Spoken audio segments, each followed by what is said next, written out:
Dispensers and droppers are vital to many redstone contraptions and equally vital to multiplayer shenanigans. Let's take a look at them both. Welcome back to Redstone Zero to Hero, everybody. First, let's look at crafting both blocks. So, droppers are pretty straightforward. You can just put some cobblestone with a redstone there at the bottom, and that gets you your dropper. Whereas, dispensers are a little bit more complicated. You require a bow in the middle. If you are interested in it, I just want to mention also that there is a vanilla tweak available that adds an additional crafting recipe for the dispenser that can make it much easier to craft in bulk, allowing you to craft a bow around a dropper and pop out a dispenser. So link to that will be in the description if you are interested. So both blocks are placed the same way, and they will face the player when placed in pretty much any direction you want. So up, down, left, right, all the different directions. When placed, both blocks have a 9-slot internal inventory to store items in. So when activated, droppers and dispensers will wait 2 redstone ticks, or 4 game ticks, which is equivalent to 0.2 seconds as long as there's no lag, and then it will eject 1 item chosen randomly from its inventory. It will not eject items again until it has lost signal and regained a signal, so it's only on the rising edge of an input. So to eject multiple items, you will have to repeatedly activate the dropper or dispenser with a clock of some sort. So droppers will do exactly what their name says. They just drop an item or block. As an example here, got an anvil, gold block, a wool, an egg, diamond block, oh, and look, another egg. And so on and so forth. As you can see, we've got an arrow, emerald, eggs, arrows. So they all just sort of get shot out and land on the floor. Go ahead and collect all that up. Whereas a dispenser will behave differently depending on what is in the inventory and shot out. So most items will be dropped on the floor like others, but some have a different function. As you can see, the egg got shot out like you threw it as a player. Might actually get a few chickens out of this.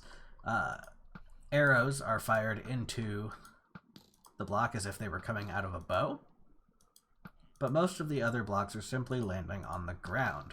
So that is the difference between the dropper and dispenser. One is just for dropping and one is for dispensing. It's almost like it's all in the name. A full list of special behaviors coming from dispensers can be found on the wiki. There should be a link below for that, but you can also look at this chart right here, and that pretty well lays out everything. Of course, you see the iron chestplate there. That refers to all armor. The arrow is all arrows. The tipped arrows are all tipped arrows, so on and so forth. So this gives you a pretty good idea of what blocks or items have different behaviors when fired from a dispenser versus a dropper. To show you some of these special behaviors with dispensers, I have a few examples set up here.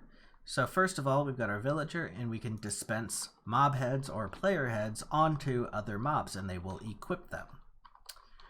That being said, another nice use for this is a player armor equipper. So if I activate this, oh, well, that's embarrassing. That's not supposed to be a dragon head. It will dispense armor onto you, and you will actually equip it. You're terrifying. Time to go. Also, you can dispense boats onto water if there is a water source in front of the dispenser. If there isn't one, it will just shoot out the boat item. The same goes for minecarts. If there's a rail in front of it, it will dispense the rail onto the track. Otherwise, it will just drop the rail item. Buckets of lava or water can be dispensed and will dump their contents into the block in front of them, and when activated again, it will retract the source back into the bucket. Over here, we've got a shulker. dispensers can actually be used to place shulkers into the world for ease of access, and there's lots of uses for that. Very interesting. And a fun new feature in Minecraft 1.14 is you can automatically shear sheep using a dispenser with shears in it. Of course, the shears will take durability damage upon being used. So as of 1.14, you can actually have fully automatic wool farms. Very exciting. Now, given that dispensers and droppers are redstone blocks, we should go over how you power them. There are a myriad of ways to power them, as with any other component. So I'll show you here. We've got direct inputs, various direct inputs, tripwires, levers, redstone blocks, daylight sensors, observers, torches, buttons, the whole thing. They will all dispense upon being directly connected.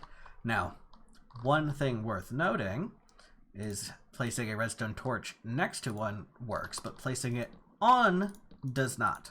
So if you want to use a torch, it has to be next to it and not connected to it. Of course, running a repeater in directly works, as does a comparator run in directly. Next, we've got the various ways that you can run redstone dust into it. So a non-directional redstone dot works. Redstone being run directly into the block works. Redstone being run over the top of the block works. Now that being said, one that will not work is redstone that is running past it like this. It's not connected, but it has a direction that does not work. You can also use, of course, detector rails. So anytime a minecart goes over the detector rail, that will also work. And then running power into a fully opaque block adjacent to the block also works. So here we're illustrating with a lever, but of course you can also achieve the same thing using a repeater or comparator or anything like that being run into the block as well. Okay, so we're going to get into something a little more advanced, so if you're not ready for that, you can just sort of tune out for just 1 second, but for the sake of completeness, I want to go over it. So you can also power, like a lot of other blocks, with quasi-connectivity. Now, like I said, this is a little more advanced. So to explain what quasi-connectivity is pretty quickly, the quick and dirty explanation. So if a component is activated with one of these methods that I've illustrated here, but the method would activate the block above the component, and it will supply an update to the block, like there will be a redstone update or a block update within 2 blocks of the component, it will power. So to make that a little easier to understand, I'll illustrate. So this right here, if I put a torch there, nothing happens. No matter how much power I supply to the block below it, nothing happens because it would power a component here. But if I do it above, because this torch would power a component that was in this space. So quasi-connectivity makes that work, whereas this does not work below.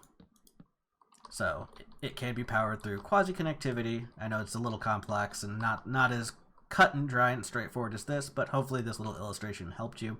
And if you are ready for moving into something more advanced like quasi-connectivity, now you know that it can work here too. And the last semi-complex thing, and this is not for survival users, this is more for map makers and things like that, but you can lock dispensers and droppers using commands. So say I've got Kimray's special message box that has a special secret message in it that maybe I don't want everybody to see. As a map maker, I want you to have a key to get into that. So if I bring out this book and quill, you can see I've got a command here. And so it's data merge block, and the 70417 is the coordinates of the dispenser here with this tag lock and then the name of the key. So if I put that into, if I put this in here, modify the block data, so now I cannot get into it. It says Kimry special message box is locked. So I can't get in unless I have the key. Well, luckily I happen to have the key subscribed to Kimry. Oh, well, it's a smart key. And if I'm holding this key in my hand, not just in my inventory, in my hand, it will allow me access to Kimry's special message box. With the special message, leaving a like is great too. You know, this is a really special message box. And of course, as soon as it's not in my active slot, I can no longer get it. So, again, not something everybody needs to know, but for the sake of completeness, for the map makers out there, there you go, now you know. Okay, now to go over a couple of practical uses for the 2 blocks. So we've got an item elevator here using a vertical dropper chain. So droppers can dispense, can move items into adjacent inventories, whereas dispensers cannot, no matter what it is. If you want to shoot something out, you can use a dispenser, but if you want to move it into an adjacent inventory that it's pointing to, you have to use a dropper.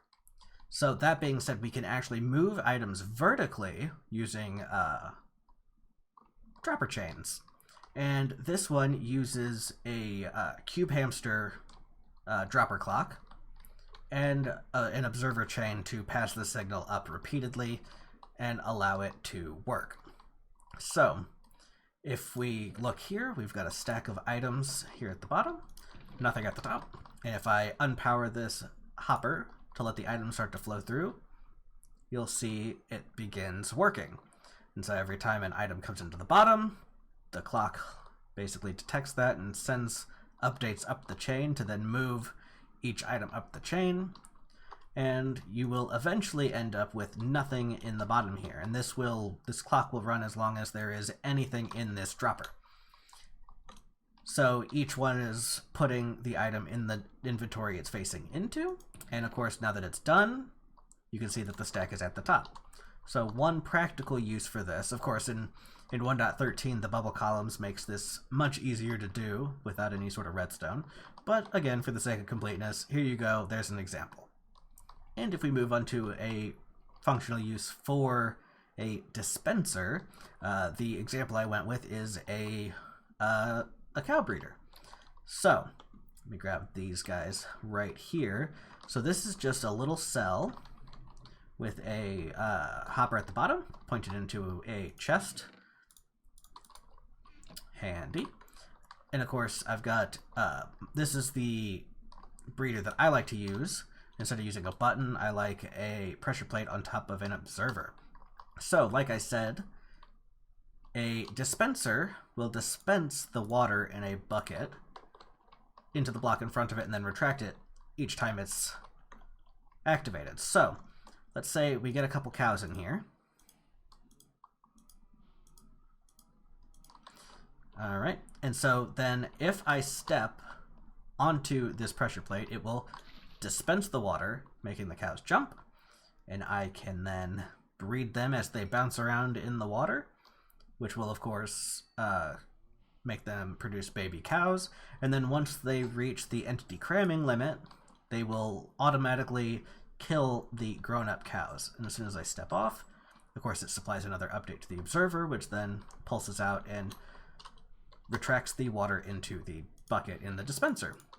And then, of course, once entity cramming kills them, their drops will be transported into the chest. So there you go. You have an example of using a dropper and an example of using a dispenser. So thank you very much for watching this breakdown for Redstone 0 to Hero, talking about dispensers and droppers.